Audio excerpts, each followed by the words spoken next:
Everyone, আজকে আমরা চলে এসেছি খারাকান্দি ভেন্ডিঘাটের ভাইরাল স্পটে। তো আজকে শুক্রবার হওয়াতে প্রচুর ক্রাউড ছিল। এরপরেও আমরা নদীর পাশে দাঁড়িয়ে একটু ওয়েদারটা এনজয় করছি। তো বেশ অনেকক্ষণ নদীর পাড়ে দাঁড়িয়ে দাঁড়িয়ে আমরা ভিউটা এনজয় করছিলাম এবং নদীর আশেপাশে দেখছিলাম। তো দেখতে দেখতে আস্তে আস্তে সন্ধ্যা হয়ে যাচ্ছিল। তো আমরা এরপরে আসলে ভাবছিলাম এরপরে কি করা যায়, কজ এখানে ক্রাউড অনেক বেশি ছিল এবং রাস্তার বিভিন্ন সমস্যার কারণে একদমই চলাচল করা যাচ্ছিল না। তো আমরা ভাবলাম আমরা সন্ধ্যা পর্যন্ত এখানেই থাকবো এবং এখান থেকে কিছু একটা ডিফারেন্ট আমরা খাবার ট্রাই করে তারপর বাসার দিকে আমরা রওনা দিব। সো সেইভাবে আমরা প্রিপারেশন নিচ্ছি। তো এরপরে আমরা ভেন্ডিঘাটের ফিশ বারবিকিউর দোকানে চলে আসলাম। এখান থেকে আমরা আমাদের পছন্দ মতো কিছু মাছ অর্ডার করে দিলাম। এখন উনি এই মাছগুলো আমাদের জন্য বারবিকিউ করে দিচ্ছে। ওনার হাতের বারবিকিউটা খুবই ভালো লেগেছে আমাদের কাছে। তো উনি খুব সুন্দরভাবে মাছগুলোকে বারবিকিউ করছিল।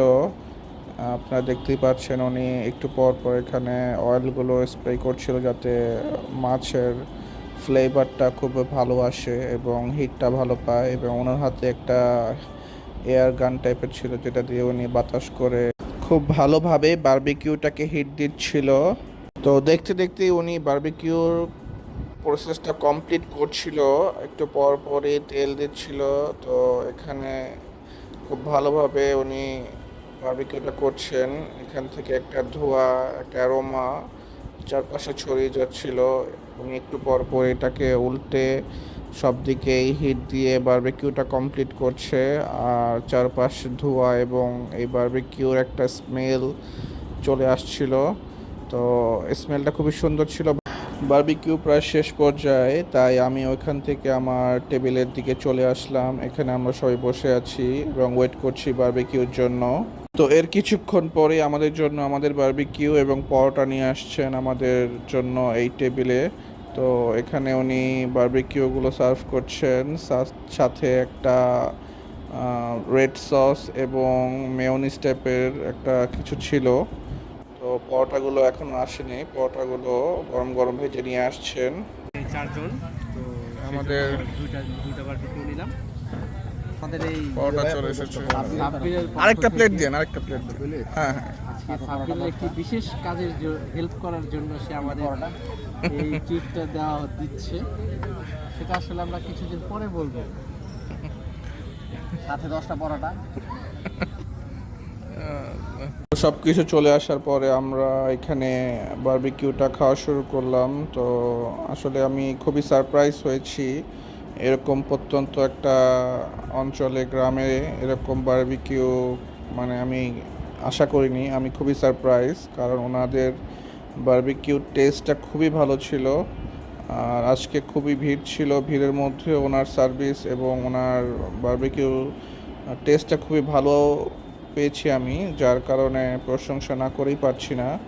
ওনার বারবিকিউ টেস্ট এবং মশলার যে একটা ব্লেন্ড, এটা খুবই ভালো ছিল। আমি দেখছিলাম ওদিন তো আর সুযোগ হয় না খাওয়ার, বুঝতাম যে একদিনে যা খাম।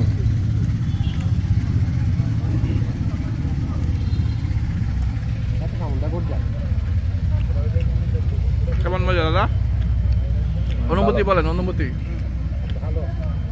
Roni, thank you. হ্যাঁ মনে হয় সন্ধ্যাটা পূর্ণ হয় আপনার। রনি, কি অবস্থা? আসলে একটা উদ্দেশ্য নিয়ে এখানে আসা। তো ওই যে দাদা যেটা বললো, তো এটা যেন পূরণ হয়, সামনে যেটা আরো ভালো ভালো ট্রিট পাই। তো আজকে যে ট্রিটটা দিল অবশ্যই মাছটা অনেক ভালো।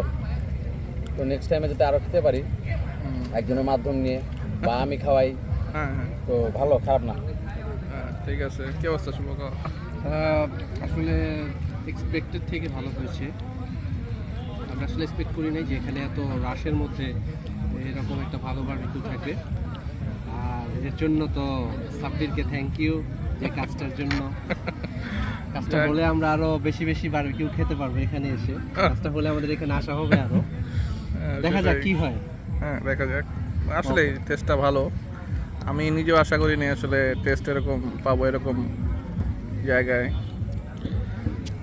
তো আপনারা আসতে পারেন, এসে ট্রাই করতে পারেন।